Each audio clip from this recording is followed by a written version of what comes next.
Colleen Dugald, and I'm the Creative Focus Coach. If you're an artist or a creative, you might be wondering, how do you set up your environment with the most benefit to you so you can create better?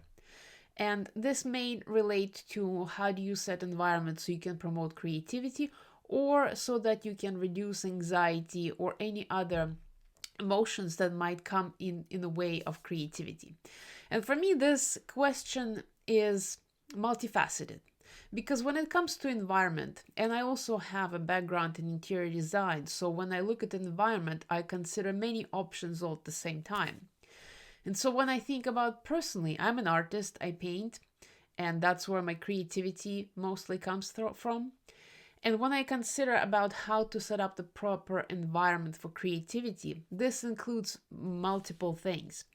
And one of them is reducing those things that are jarring to your attention. If there's something in your environment that bothers you on some level, even though you might not realize it, it will be a constant noise in your head that will be distracting you and will be diverting your attention.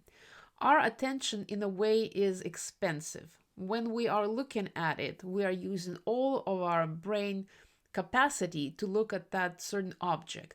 So if that certain object is bringing some kind of other memories or thoughts that are of very high potency, then it will be affecting your focus, and it will take away some of the energy that would otherwise be useful for creating.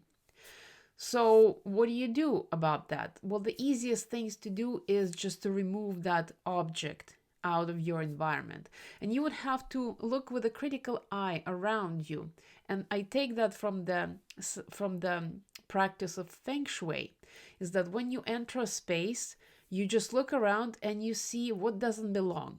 What seems to be out of place? It will become very apparent if you put that thinking cap on for a minute and just consider, well, what is out of place in this environment? Then you can analyze it further, why it is bothering you and what to do about it.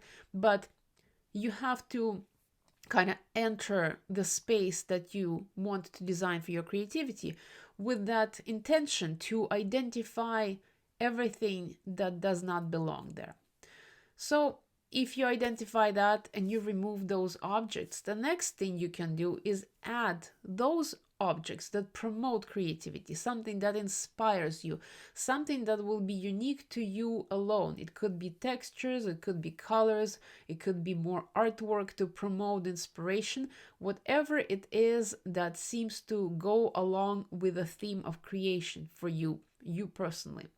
And it's useful when the space could be contained within four walls and a door, when you can have certain control over what goes on there. If you can influence it to the full extent, which means you can paint the walls the colors that you want, you can put the window coverings like you like.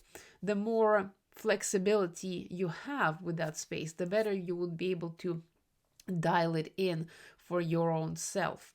And so you can look at that as a sacred space for your creativity, which means that every object and every color and every texture serves the purpose of uplifting you into that creative thinking. So that is my approach to creating the better space. So that is the aspect of creativity that promotes more homogeneous process in a way. And there's other aspect to it, which is anxiety that could come with having too much influx of ideas. And how do you deal with that? That, for me, is the easiest way to deal with that, is reduce the number of objects in your immediate surfaces where you are working. Clear the space next to you so that would be least amount of distractions on it. If you're working on the desk, clear the desks so there would be with a minimalist approach. If you are painting, then set your paints and your supplies in a corner with the least possible clutter. The more organized your environment is, the more organized you will be in your head, and the less anxiety you will feel as a result. If you can't do it with the entire with the entire space, then you can do it with a corner of the space. So you can adjust and set yourself into that corner so that you don't see the rest of the room and you only see the certain portion where there is less clutter, more space, which will promote more clarity and less anxiety. Trust this was helpful. This is my approach for keeping a space more open for creativity. If you have any questions, please comment below. I would love to know if this resonated with you or you have further questions about it. And till next time, bye.